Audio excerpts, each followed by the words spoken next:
오늘 요한계시록 2장 1절에서 11절 말씀을 통해서 보이지 않는 영적 생활에 대한 감사라는 제목으로 함께 은혜 나누기 원합니다. 셀라이프 큐티를 통하여서 요한계시록을 살펴보고 있는데요. 오늘 본문을 읽고 어떠한 마음이 들었을까라는 것입니다. 오늘 우리가 읽은 요한계시록 2장의 말씀부터는 일곱 교회를 향한 주님의 칭찬 또 책망의 메시지가 전해지는데요. 이 일곱 교회, 소아시아에 있는 일곱 교회는 그 당시 그 터키 지방 소아시아에 있는 그 일곱 교회뿐만 아니라 이 세상에 있는 모든 교회를 향한 주님의 마음이고 주님의 뜻이다라는 것이죠. 먼저 에베소 교회를 향한 이 하나님의 칭찬과 책망에서는 수고하고 인내했지만 처음 사랑을 버려서 책망당하는 에베소 교회입니다. 처음 행위를 갖지 아니하면 우리 주님께서는 촛대를 옮기신다라고 말씀하셨고, 또한 서머나 교회에 대해서는 이 환난과 궁핍 속에서 있지만 장차 고난을 받겠지만 죽도록 충성하면 이제 생명의 간을 받을 것이다라는 우리 주님의 그 확신에 대한 칭찬을 우리들에게 전해주고 있습니다. 두 번째로 본문에 나타난 인물, 사건, 장소는 본문과 어떠한 관계가 있을까라는 것이죠. 먼저 에베소 지역, 이 소아시아 지역은, 특별히 에베소 교회는 이 지역은 이 교통과 상업과 무역이 굉장히 발달한 지역입니다. 그래서 이 당시에 중심의 역할을 감당했던 도시였죠. 이 사도 바울이 3차 선교 여행에서 오랫동안 체류하면서 복음을 전한 곳이 바로 에베소입니다. 그리스에 있던 헬라인이 이주하여서 아데미 숭배를 전파했고, 또 BC 천년경에는 아테네 왕의 아들 안드로쿨루스와 이오네아인이 토착민을 몰아내고 에베소라는 도시를 건설하였습니다. 그래서 바울은 이곳에서 두란노선에서 복음을 전했다라는 거 우리는 알고 있고요. 또한 니골라당이라고 에베소 교회에서 말하고 있는데요. 이 니골라당은 이 진리, 이 말씀을 통해서 우리가 구원 얻었고 자유를 얻었기 때문에 더 이상 율법, 말씀에 얽매일 필요가 없다라고 이 말씀을 지키지 않아도 된다라는 이 율법 폐기론, 도덕 폐기론을 주장하는 이단 집단입니다. 그래서 더 이상 우리는 이 율법, 하나님의 말씀에 의한 우리의 신앙은 이미 우리가 예수를 믿어서 구원 얻었기 때문에 더 이상 이 말씀이 필요 없다라고 여겨서 방종과 음행으로, 이 음행에 빠진 이단 집단으로 니골라당을 하나님께서는 멀리하라라고 말씀하신 것이죠. 그리고 일곱 교회에 보내는 이 편지의 패턴을 우리가 에베소 교회뿐만 아니라 소아시아에 나타난 일곱 교회를 향한 이 주님의 메시지를 우리가 이 패턴을 통해서 알면은 조금 더 우리 예수님께서 일곱 교회를 향한, 특별히 온 교회를 향한 그 마음과 뜻을 더 깊이 알 수가 있습니다. 일곱 교회를 보내는 그 편지의 패턴이 어떤가요? 인사말, 그리고 예수님이 어떠한 분이신지 호칭, 예수님께서 칭찬과 책망, 그리고 경고의 말씀, 그리고 예수님은 경고로 끝나지 않으시고 또 격려도 해주시죠. 그리고 격려 이후에 이렇게 할 것이다 라는 이 약속의 패턴입니다. 그래서 일곱 교회를 향한 이 모든 이 예수님의 이 약속의 패턴이 다 드러나 있는데요. 오늘 우리가 읽은 에베소와 또 서머나 교회에서도 마찬가지입니다. 이러한 예수님의 호칭, 예수님께서 일곱 교회를 향한 칭찬과 격려, 이 약속의 패턴을 우리가 조금 더 깊이 이해하면 무엇을 알 수 있을까요? 예수님이 어떠한 분이신지를 알게 되고 일곱 교회를 향한 이 편지를 통해서 우리는 주님을 더욱더 닮아갈 수 있다라는 사실입니다. 세 번째로 본문에 나타난 하나님과 하나님의 은혜는 무엇일까라는 것이죠. 이 본문에 나타난 하나님은 모든 사람의 행위를 다 알고 계시는 하나님이십니다. 사람을 속일 수는 있을지 모르겠지만 하나님을 속일 수가 없다라는 것이죠. 사람의 깊은 속까지도 다 아시는 하나님, 지금 교회를 다 보고 계시고 교회에 속한 모든 성도들, 모든 그리스도인, 모든 그 속까지 우리 주님은 다 보고 계신다라는 것입니다. 그러면 오늘 본문, 오늘 에베소 교회와 이 서머나 교회 두 교회를 통하여서 우리는 우리의 신앙의 삶 속에 무엇을 적용하면 좋을까라는 것이죠. 오늘 본문에 소개된 에베소 교회와 이 서머나 교회, 이 두 교회를 향한 예수님의 관심을 우리가 알면 우리의 삶 속에 이 신앙의 삶을 잘 적용할 수가 있습니다. 에베소 교회는 처음 사랑을 회복하는 것입니다. 그리고 서머나 교회는 이 사단마귀의 시험과 모든 핍박을 견뎌 생명의 멸류관을 소망하며 충성된 삶을 감당하는 것이죠. 여기 두 교회를 가진 주님의 바람, 이 주님의 공통점은 무엇일까요? 바로 우리 예수님께로 돌아가는 것입니다.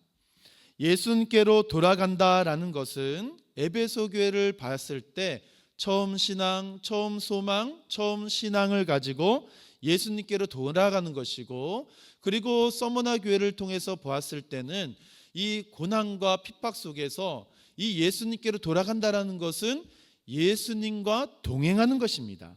그래서 예수 그리스도를 믿는 그 부활 신앙으로 모진 고난과 핍박 속에서 승리하는 것이죠. 그래서 예수님께로 돌아가고 예수님과 동행하는 신앙으로 인내하고 참고 견디는 것입니다.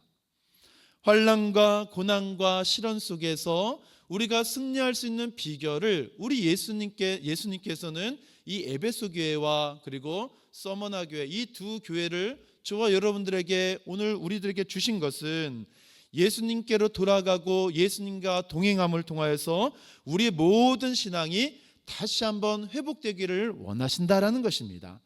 그래서 이 세상의 관점으로 보면은 우리가 무언가를 가진 것 같고 때로는 많은 것을 잃은 것 같지만, 신앙의 관점으로는 예수님께로 돌아가 예수님과 동행하는 그 신앙으로 말미암아 하나님을 의식하고 하나님의 관점으로 모든 것을 우리가 바라볼 수 있는 신앙의 그 믿음의 넉넉함을 우리들에게 베풀어 주신다라는 것입니다. 그래서 우리는 더 이상 세상 의지하지 아니하고 하나님 앞에서 호람대의 신앙으로 살아갈 수 있도록 우리 하나님은 길을 열어주시는 것이죠. 사랑하는 성도 여러분, 이 교회의 머리 되시고 주인 되시는 분은 우리 예수님이시죠. 예수님은 지금도 모든 교회를 지켜보시고 칭찬과 책망을 통해서 교회를 더 굳건하게 하시고 교회에 속한 모든 지체들에게 말씀을 주셔서 하늘 소망을 가지고 이 세상에서 승리할 수 있도록 지금도 은혜를 주신다라는 것입니다. 따라서 우리는 예수님 안에서 교회는 반드시 어떤 위험과 위협이 있더라도 끝까지 신앙을 지켜야 된다는 사실이에요. 이를 위해서 에베소 교회 같이 거짓 교사, 거짓 교훈을 분별하도록 말씀 중심의 신앙을 가져야 될 것이 바로 저와 여러분의 숙제이고 저와 여러분의 끝까지 감당해야 될 믿음의 사명의 원동력이다라는 사실입니다. 또한 교회는 예수님의 사랑을 잃지 말아야 됩니다. 혹시 사랑을 잃어버렸다면 당장 회복해야 될 것이 바로 우리 주님을 향한 첫사랑이요 그 뜨거운 열정이다라는 것입니다. 사랑이 없는 헌신, 충성, 봉사는 울리는 꽹과리와 같다라는 사실입니다. 그럼에도 어떻습니까? 오늘날 현실은 이 사랑이 없어도 가능하다라고 이야기하는 현실입니다. 그러나 주님은 다 아시죠. 사랑이 없는 헌신, 사랑이 없는 충성, 사랑이 없는 봉사, 우리 주님은 그 속사랑까지 다 꿰뚫고 보신다라는 것입니다.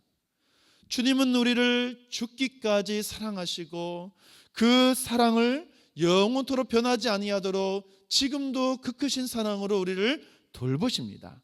문제는 우리에게 있다는 사실이죠. 너무나 쉽사리 쉽고 변질되어지는 우리의 사랑, 우리가 가지고 있는 감정, 너무나도 여기에만 의존하고 있다는 사실입니다. 예수를 향한 그 사랑은 나의 감정을 의존하는 것이 아니라 말씀을 의존하여 나오는 사랑이죠. 그렇기 때문에 항상 말씀과 기도로 주를 향한 그 첫사랑이 변하지 아니하도록 늘 회복의 자리를 고수해야 된다는 사실입니다. 마지막으로 영광의 면류관을 우리는 날마다 바라봐야 되겠죠. 이 영광의 면류관을 바라보면 이 서머나 교회가 가졌던 고난을 두려워하지 아니하고 끝까지 주의 영광을 소망할 수 있다는 사실입니다. 사실 신앙의 길, 신앙의 삶은 고난의 길이고 고난의 삶입니다. 그러나 예수님을 바라볼 때 수많은 고난과 핍박과 시련이 내게 다가올지라도 이겨낼 수 있는 비결은 환난 가운데 그 영광을 우리가 보았기 때문입니다. 우리 주님은 환난과 고난으로 마치지 아니하시고 부활의 영광으로 저와 여러분 삶 속에 친히 구주가 되어주신 분 아니겠습니까? 그 영광을 바라보는 자는 아무리 극심한 고난이 몰려할지라도 요동하지 않는다라는 것입니다. 사랑하는 성도 여러분, 말씀을 맺겠습니다. 오늘은 추수감사주일이죠. 신앙생활에서 우리가 감사할 수 있는 이유가 무엇이겠습니까? 오늘 에베소 교회 그리고 서머나 교회를 통하여서 우리가 이 감사의 이 절기에 우리가 무엇을 이야기할 수 있을까라는 것입니다. 고난을 당하면 힘들고 지치고 쓰러지는 것 당연한 것입니다. 그러나 고난을 당할 때 힘들고 지쳐 쓰러질 것만 같을 때에도 믿음의 눈을 들어서 이 고난 끝 길 끝에 계신 예수님을 바라보며 다시 일어나는 것입니다.